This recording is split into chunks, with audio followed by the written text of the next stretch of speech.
Hello मित्रांनो, मी तुमचा मित्र सचिन रोकडे. मित्रांनो, आज तुमच्यासाठी अस्सल घरगुती जेवणामध्ये मी घेऊन आलो आहे मोड आलेल्या मटकीची उसळ. तर मित्रांनो, तुम्ही पाहू शकता सर्वप्रथम मी आता किचनमध्ये आलो आहे. तर मित्रांनो, तुम्ही बघू शकता की मी आपल्या जी रेसिपी आहे त्याच्यासाठी लागणारं जे काही साहित्य आहे, त्यामध्ये 2 मीडियम साईजचे टोमॅटो घेतले आहेत. त्याचप्रमाणे 2 मीडियम साईजचे कांदे घेतले आहेत. एक बाजार मार्केटातून हिंगाची डब्बी आणली आहे. थोडंसं आलं घेतलं आहे. एक कढीपत्त्याची काडी देखील घेतली आहे मित्रांनो. सोबत मित्रांनो, मी लसणाच्या 5 ते 6 कळ्या घेतल्या आहेत. आणि त्याचप्रमाणे मित्रांनो, मी भाजलेले जे शेंगदाणे आहेत त्याची कूट देखील तयार केली आहे. आणि मित्रांनो, जी आपली ही रेसिपी आहे मोड आलेल्या मटकीची उसळ, तर तुम्ही पाहू शकता आपली मटकीला चांगले मोड आलेत आणि ती मी घेऊन देखील पुढची प्रोसिजर करणार आहे. तर मित्रांनो, तुम्ही पाहू शकता बाजारातून मी रंगबिरंगाच्या अशी बॉबी देखील घेऊन आलो आहे. आणि सोबत लागणारे मित्रांनो मसाले जे आहेत त्याच्यामध्ये थोडीशी मोहरी घेतली आहे, थोडंसं जिरं, लाल तिखट, हळद, धना पावडर आणि लाल मिर्च पावडर देखील मित्रांनो घेतली आहे. सोबतच चवीनुसार मीठ आणि थोडीशी हिरवीगार कोथिंबीर घेतली आहे. तर मित्रांनो, सर्वप्रथम आपण गॅसवर एका कढईमध्ये थोडंसं तेल ॲड करणार आहोत. तर तुम्ही मित्रांनो पाहू शकता मी गॅसमध्ये 2 पळी तेल ॲड करत आहे मित्रांनो.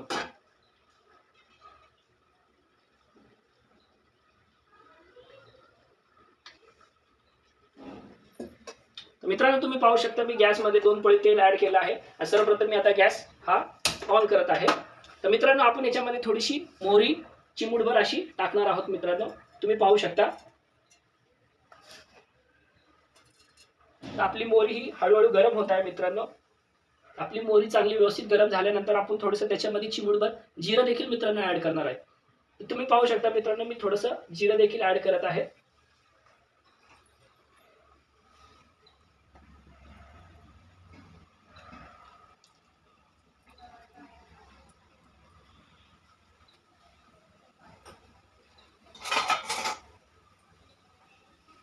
तर मित्रांनो, तुम्ही पाहू शकता आपलं मोहरी आणि जिरं चांगलं हे गरम झालं आहे. तर त्यामध्ये आपण थोडंसं सर्वप्रथम कढीपत्ता ॲड करून घेणार आहोत मित्रांनो. तर मित्रांनो, तुम्ही पाहू शकता मी कढीपत्ता देखील ॲड केलेला आहे. आणि त्यानंतर मित्रांनो, मी बाजारातून आणलेली थोडीशी हिंगाची पावडर देखील ॲड करणार आहे मित्रांनो. तुम्ही पाहू शकता. तर मित्रांनो, अशा पद्धतीने आपलं मिश्रण हे तेलामध्ये व्यवस्थित भाजलं जात आहे. आणि त्यामध्ये मी आता मित्रांनो, तुम्ही पाहू शकता तेलामध्ये आपले ऑनियन हे व्यवस्थित पद्धतीने भाजलं गेलं आहे. थोडंसं ते ब्राउनिश कलर झालेलं आहे मित्रांनो, तुम्ही पाहू शकता. तर त्यामध्ये मी सर्वच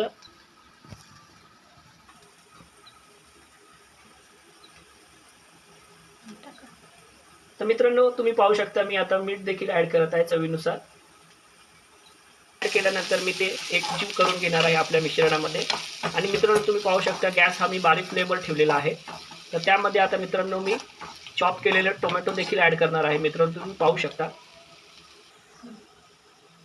टोमॅटो दिसतोय. तर मित्रांनो, तुम्ही पाहू शकता मी टोमॅटो देखील ॲड करत आहे.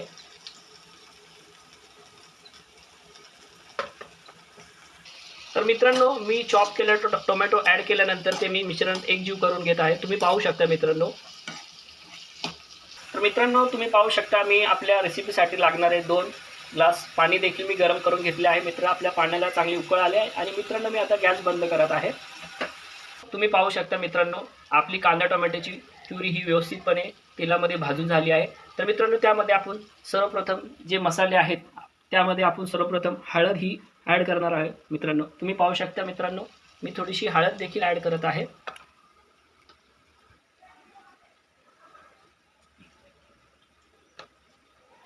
ॲड केल्यानंतर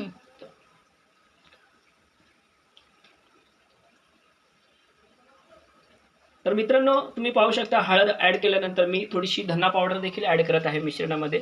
तुम्ही पाहू शकता मित्रांनो. तर मित्रांनो, तुम्ही पाहू शकता मी लाल तिखट देखील थोडंसं ॲड करत आहे मिश्रणामध्ये. तर मित्रांनो, तुम्ही पाहू शकता मी लाल मिर्च पावडर देखील थोडीशी ॲड करून घेत आहे मित्रांनो मिश्रणामध्ये. तर तुम्ही पाहू शकता आपल्या ग्रेव्हीमध्ये चांगलं तेल सुटलेलं आहे. त्याच्यामध्ये मी आता शेंगदाण्याचा कूट देखील मित्रांनो मी ॲड करून घेत आहे मित्रांनो. तुम्ही पाहू शकता मित्रांनो.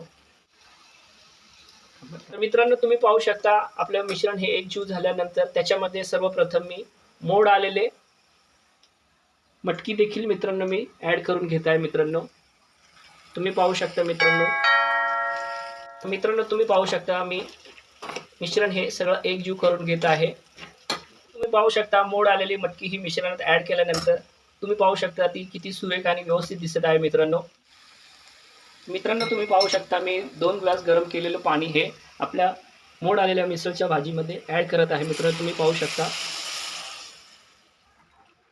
तर साधारणतः 15 ते 20 मिनिटं आपली भाजी ही शिजणार आहे मित्रांनो.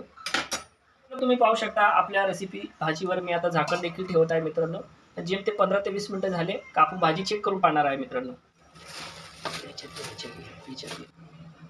तर मित्रांनो तुम्ही पाहू शकता मी बाजारातून आणलेले रंगबिरंगी बॉबी हे आपली भाजी शिजत आहे. तुम्ही पाहू शकता आपली रेसिपी भाजी ही व्यवस्थित शिजत आहे. तोपर्यंत आपण बाजारातून आणलेले रंगबिरंगी बॉबी हे तेलामध्ये तळून घेणार आहोत मित्रांनो. तुम्ही पाहू शकता मित्रांनो मी बॉबी हे तळून घेत आहे.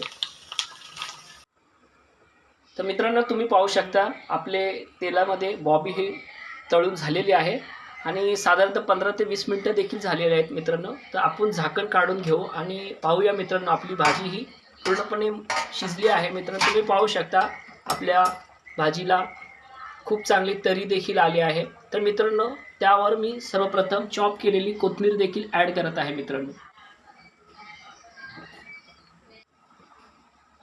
तर मित्रांनो तुम्ही पाहू शकता मी चॉप केलेली कोथिंबीर देखील ॲड करत आहे मित्रांनो. तुम्ही पाहू शकता मित्रांनो. तर मित्रांनो तुम्ही पाहू शकता चॉप केलेली कोथिंबीर ॲड केल्यानंतर आपली मोड आलेल्या मटकीची रेसिपी ही पूर्णपणे कंप्लीट झाली आहे. तर मित्रांनो इथून पुढे आपण अस्सल घरगुती जेवणाचा आपण आनंद घेणार आहोत मित्रांनो. सर्वप्रथम मी गॅस बंद करत आहे मित्रांनो. तुम्ही पाहू शकता मित्रांनो मी गॅस बंद करत आहे. पाहू शकता आपल्या मोड आलेल्या मटकीची उसळ ही पूर्णपणे शिजून तयार झालेली आहे. तुम्ही पाहू शकता मित्रांनो. सो मित्रांनो आपली ही रेसिपी पूर्णपणे कंप्लीट झाली आहे. तुम्ही पाहू शकता मित्रांनो. मित्रांनो तुम्ही पाहू शकता आपला आजचा हा मेनू पूर्णपणे तयार झालेला आहे. मोड आलेल्या मटकीची उसळ त्यासोबत मित्रांनो मी बॉबी देखील घेतली आहे. सोबत ज्वारीची भाकर थोडासा भात देखील घेतला आहे. तर मित्रांनो मी आता घेत आहे अस्सल घरगुती जेवणाचा आनंद. मित्रांनो तुम्हाला माझी ही रेसिपी आवडली आहे अशी मी अपेक्षा करतो आणि मी अपेक्षा करतो की तुम्ही घरगुती अस्सल जेवणाचा आनंद घ्यावा. तर मित्रांनो या तुम्ही पण माझ्यासोबत 2 घास जेवायला. बाय मित्रांनो.